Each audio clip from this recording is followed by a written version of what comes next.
కర్కాటక రాశి వాళ్లకు ఈ వారం శుభ కార్యక్రమాల నిమిత్తమై కొన్ని ఖర్చులు పెరిగే అవకాశాలు కనిపిస్తున్నాయి. కుటుంబపరమైనటువంటి కార్యక్రమాల్లో పాల్గొంటూ ఉంటారు. అంచనాలకు మించి కార్యక్రమాలను ఏర్పాటు చేసుకుంటూ ఉంటారు. పని భారాలు, వ్యావహారిక పరమైనటువంటి ఒత్తిడి కూడా ఈ వారం కొంత మిమ్మల్ని ఆందోళనకు గురి చేస్తూ ఉంటుంది.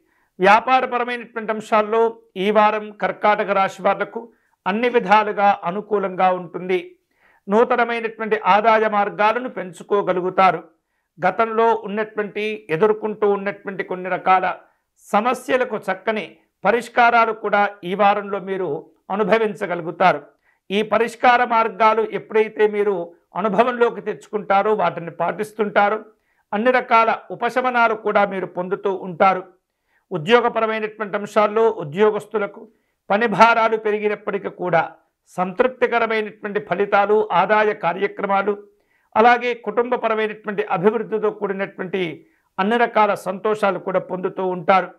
వివిధ రూపాల్లో అందరిలో ప్రధానంగా కనిపిస్తూ ఉంటారు. కష్టపడి పనిచేస్తూ ఉంటారు.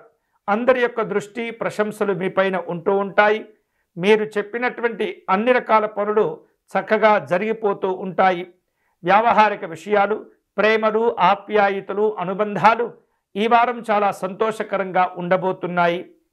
కర్కాటక రాశి వారు శుభకరమైనటువంటి ఫలితాలు పొందేందుకై ఈ వారం విశేషంగా పరమేశ్వరునికి రుద్రాభిషేకం జరిపించటము, అలాగే కార్తీక దీపారాధన సమర్పణ చేసుకోవటం, నందీశ్వరుని నమస్కారం చేసుకోవటం ద్వారా శుభకరమైనటువంటి సంతోషకరమైనటువంటి ఫలితాలు పొందవచ్చు.